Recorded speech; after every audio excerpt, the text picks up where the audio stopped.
ကောင်မလေးကဖုန်းတစ်လုံးလက်ခံလိုက်တာနဲ့သူ့ဘဝတစ်ခုလုံးပြောင်းလဲသွားခဲ့တယ်။ဒါပေမဲ့ဖုန်းခေါ်တဲ့သူကလွန်ခဲ့တဲ့နှစ်ဆက်ကလူတစ်ယောက်ဖြစ်နေခဲ့တယ်။အိမ်ထဲမှာနေထိုင်ခဲ့ကြတဲ့အမျိုးသမီး2ယောက်ချိတ်ဆက်မိသွားကြပါတယ်။သူတို့တွေကတစ်ယောက်ကအတိတ်ကိုပြောင်းလဲလိုက်တဲ့ခါမှာတော့နောက်တစ်ယောက်ရဲ့ဘဝတစ်ခုလုံးဟာလက်ရှိအချိန်မှာတင်တပြိုင်နက်တည်းလိုက်လံပြောင်းလဲသွားပါတော့တယ်။စီယွန်းဟာသူမငယ်ငယ်ကနေခဲ့တဲ့ရွာကလေးကိုပြန်ရောက်လာပါတယ်။စွန်းဟိုကသူမကိုလာကြိုပြီးအိမ်ထိလိုက်ပို့ပေးပါတယ်။စီယွန်းရဲ့အမေကအသေးအတန်ဖျားနာနေတာမို့စွန်းဟိုကဆေးရုံကိုတွားကြည့်ပြီးပြီလားလို့မေးပေမဲ့စီယွန်းကဘာမှပြန်မဖြေပါဘူး။ဘာလို့လဲဆိုတော့ဘူတာယုံမှာသူမရဲ့ဖုန်းပြောက်ခဲ့မှန်သတိထားမိသွားလို့ပါ။အိမ်ထဲရောက်တဲ့အခါစီယွန်းကကျုံးမဲ့ဖုန်းအဟောင်းတစ်လုံးကိုတွေ့လို့လိုင်းချိတ်လိုက်ပါတယ်။ခဏကြာမှပဲဖုန်းမြည်လာပါတယ်။ဖုန်းခေါ်တဲ့အမျိုးသမီးကလူမပြီးခေါ်မိတာဖြစ်ပြီးသူမရဲ့အမေဟာယူနေပြီလို့အော်ဟစ်ပြောဆိုကဖုန်းချသွားပါတယ်။နောက်တော့စီယွန်းကသူမအမေရဲ့ဆရာဝန်နဲ့တွေ့ဆုံရမှာအမေဖြစ်သူမှာအုံနောက်အကျိတ်ရှိနေပြီးခွဲစိတ်လို့ရပေမဲ့ရှုပ်ထွေးတာမို့အထူးကုဆရာဝန်လိုအပ်တယ်လို့သိရပါတယ်။ဆေးရုံမှာတော့အမေဖြစ်သူကသူမတည်ဆုံသွားရင်အတူပအခမ်းအနားပြင်ဆင်ဖို့နဲ့အမျိုးသားဖြစ်သူပေးမှာပဲညှို့နှံပေးဖို့မှာကြားတဲ့အခါစီယွန်းကစိတ်ဆိုးဒေါသထွက်လာခဲ့ပါတယ်။သူမဟာ1996ခုနှစ်မှာကွယ်လွန်ခဲ့တဲ့အဖေရဲ့ကူစီသွားလည်ခဲ့ပါတယ်။သူမအိမ်ပြန်ရောက်တဲ့အခါထူးဆန်းတဲ့ဖုန်းခေါ်ဆိုမှုတွေဆက်လက်ရောက်ရှိလာပြီးတစ်ဖက်ကလူကလည်းဒီလိပ်စာအတိုင်းအိမ်ကနေပဲဖုန်းခေါ်နေတာလို့ပြောပါတယ်။အဲ့ဒီညမှာစီယွန်းဟာအတန်တခုကြားလို့တွားကြည့်ရတပ်ပုံပြုတ်ကျနေတာကိုတွေ့ရပါတယ်။တပ်ပုံကိုပြန်ချိတ်ဖို့လုပ်ရင်းနဲ့နေရန်နောက်ွယ်မှာလျှို့ဝှက်အခန်းတစ်ခန်းရှိနေမှသိသွားပါတယ်။သူမနေရန်ကိုရိုက်ခွဲကြည့်တဲ့အခါကိုကြီးကိုယ်တာပစ္စည်းတွေနဲ့မိန်းကလေးတစ်ယောက်ရဲ့နေ့စဉ်မတန်းစာအုပ်ပါတဲ့တစ်တာတစ်လုံးကိုတွေ့ရပြီးစာအုပ်ထဲကနေတပ်ပုံပြပုတ်ကျလာပါတယ်။နောက်ပိုင်းမှာစွန်းဟိုကအဲ့ဒီမိန်းကလေးဟာရောင်စုပ်ဖြစ်ပြီးသူမရဲ့မိထွေးဟာနတ်ဝင်သည်တဦးဖြစ်ကဒီအိမ်ကိုအရင်ကပိုင်ဆိုင်ခဲ့ဘူးကြောင်းပြောပြပါတယ်။ဓာတ်ပုံပေါ်ကရက်စွဲက1996ခုနှစ်ဖြစ်နေပါတယ်။စီယွန်းဟာလမ်းမှာဖုန်းခေါ်တဲ့သူအမြဲမေးလေးရှိတဲ့စွန်းဟီကဆိုတဲ့အမည်နဲ့ဆိုင်ကိုလည်းသတိပြုမိသွားပါတယ်။အဲ့ဒီညမှာပဲနောက်ထပ်ဖုန်းတစ်ခေါက်ဝင်လာပါတယ်။ဖုန်းထဲကအမျိုးသမီးဟာအော်ဟစ်နေပြီးမိထွေးဖြစ်သူကသူမကိုမိရှို့တက်ဖို့ကြိုးစားကဆွဲခေါ်သွားပါတယ်။စီယွန်းဟာလျှို့ဝှက်အခန်းထဲမှာမီးလောင်တဲ့အရေးရောင်တွေကိုမြင်တွေ့ရပြီးအတိတ်နဲ့ပြစ္ဆုတ်ပံအဖြစ်အပျက်တွေဟာတပြိုင်နက်တည်းဖြစ်ပျက်နေတယ်လို့ခံစားရပါတယ်။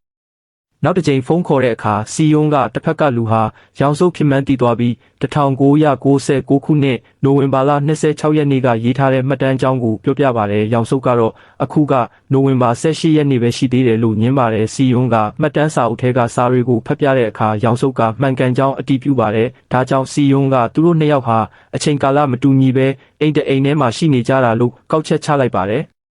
ဒါကိုစမ်းသပ်ဖို့အတွက်စီယွန်းကရောင်စုပ်ကိုနိုဝင်ဘာ18ရက်နေ့မှာဖြစ်မဲ့လေရင်ပြတ်ကျမှုသတင်းကိုစောင့်ကြည့်ဖို့ပြောပါတယ်။အဲ့ဒီညနေမှာရောင်စုပ်ကသတင်းကိုတကယ်မြင်တွေ့ရပြီးဖုန်းပြန်ခေါ်လာပါတယ်။အဲ့ဒီနောက်ပိုင်းသူတို့နှစ်ယောက်သတင်းချက်လက်တွေအပြန်အလှန်နှီးနှောကြပါတယ်။စီယွန်းကအနာဂတ်အကြောင်းနဲ့နည်းပညာတွေအကြောင်းပြောပြပြီးရောင်စုပ်ကတော့သူမရဲ့အရင်အမေဆုံးပါသွားပုံနဲ့မိထွေးရဲ့နှိပ်စက်မှုကိုခံနေရကြောင်းရင်ဖွင့်ပါတယ်။စီယွန်းကလည်းသူမရဲ့အဖေဟာဂက်စ်ဦးပောက်ကွဲပြီးအိမ်မီးလောင်ရာကနေဆုံးပါသွားခဲ့ရကြောင်းပြောပြမိပါတယ်။1996ခုနှစ်နိုဝင်ဘာလ21ရက်နေ့မှာစီယွန်းရဲ့မိသားစုဟာအိမ်ဝယ်ဖို့အတွက်ဒီအိမ်ကိုလာကြည့်ကြပါတယ်။အဲ့ဒီအချိန်မှာအဖေဖြစ်သူကအသက်ရှင်နေသေးပါငယ်ဘဝစီယွန်းလေးကရောင်စုံနဲ့ဆုံတွေ့ခဲ့ပြီးနောက်တော့ရောင်စုံကလက်ရှိအချိန်ကစီယွန်းစီဖုန်းခေါ်ကသူမအဖေရဲ့အတန်ကိုပေးနာထောင်ပါတယ်။ဒါဟာအချိန်ကာလနှစ်ခုချိတ်ဆက်နေမှုကိုအတည်ပြုလိုက်တာပါပဲ။ရောင်စုံကမီးလောင်မှုကိုတားဆီးပေးဖို့ကမ်းလှမ်းပါတယ်။1996ခုနှစ်နိုဝင်ဘာလ29ရက်နေ့မှာရောင်စုံဟာအိမ်ကနေထွက်ပြေးပြီးစီယွန်းတို့ရဲ့အိမ်ဟောင်းစီသွားခဲ့ပါ။မီးဆက်လောင်တဲ့အချိန်မှာပဲသူမအိမ်ထဲကိုဝင်သွားပါတယ်။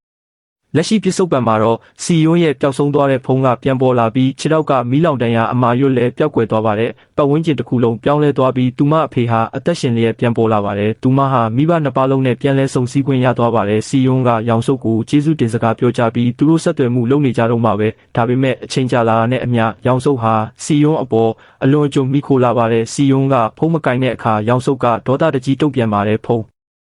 တစ်ခုမှာစီယွန်းဟာအော်တန်တွေနဲ့မိထွေးရဲ့အတန်ကိုကြားလိုက်ရပါတယ်။1996ခုနှစ်မှာရောင်စုပ်ရဲ့မိထွေးဟာမန်တန်တွေယူပြီးရောင်စုပ်ကိုတုံနောင်ကရိုက်နှက်ပြီးနှက်ထုတ်တဲ့အခမ်းအနားလုပ်နေတာပါ။နောက်တော့စီယွန်းဟာစွန်းဟီရဲ့ဆိုင်ကိုတွားကြည့်တဲ့အခါအရင်ကနှိပ်စက်ခံထားရတဲ့ဒဏ်ရာတွေကိုသတိပြုမိသွားပါတယ်။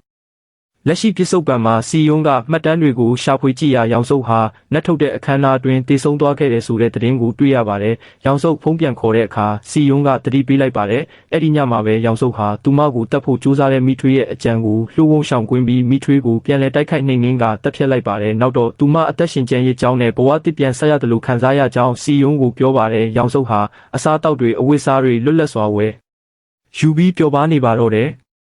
လက်ရှိပြစ္ဆုတ်ပံမှာစီယွန်းရဲ့ဘဝဟာတတိငိမ့်နေပုံရပြီးစွန်းဟိုကသူတို့အိမ်ကိုလာလဲပါတယ်တိုးတော်လဲအတိတ်ကာလမှာတော့ရောင်စုပ်ကစွန်းဟိုကို အိမ်ထဲဖိတ်ခေါ်ခဲ့ပါတယ်။စွန်းဟိုကရေခဲတစ်တာထဲမှာခုတ်ထစ်ထားတဲ့လူသေးခန္ဓာကိုယ်အစိပ်ပိုင်းတွေကိုတွေ့သွားပြီးရောင်စုပ်ကသူ့ကိုတက်လိုက်ပါတော့တယ်။ပြစ်စုံပံမှာတော့စွန်းဟိုဟာလုံးဝပျောက်ကွယ်သွားပြီးသူမရဲ့မိဘတွေကလည်းစွန်းဟိုကိုမမှတ်မိတော့ပါဘူး။စီယွန်ကစုံစမ်းစစ်ဆေးကြည့်တဲ့အခါစွန်းဟိုဟာ1996ခုနှစ်မှာရောင်စုပ်ရဲ့တပ်ဖြတ်ခြင်းကိုခံခဲ့ရမှန်း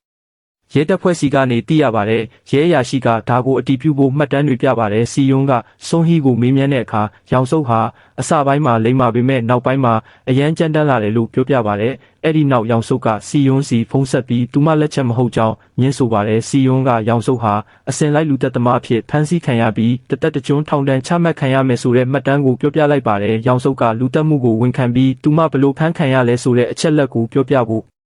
တောင်းဆိုပါတယ်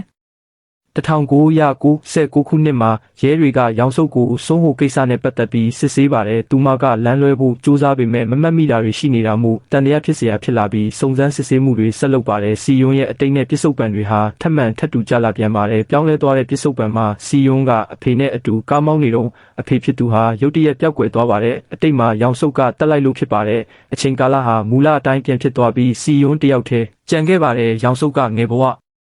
စီယွန်လေးကိုဖမ်းဆီးထားပြီးချင်းချောက်ပါတယ်။အနာဂတ်မှာသူမဘလို့ဖမ်းခံရမလဲဆိုတဲ့အချက်လက်ကိုရှာပေးဖို့စီယွန်ကိုတနာရီချိန်ပေးပါတယ်။စီယွန်ကအတိတ်ကိုလှည့်စားဖို့အတွက်ရောင်စုပ်ကိုအနာဂတ်မှာမတော်တဆမှုဖြစ်မဲ့နေရာစီလမ်းညွှန်လိုက်ပေမဲ့ရောင်စုပ်ကရှောင်ကွင်းနိုင်ခဲ့ပါတယ်။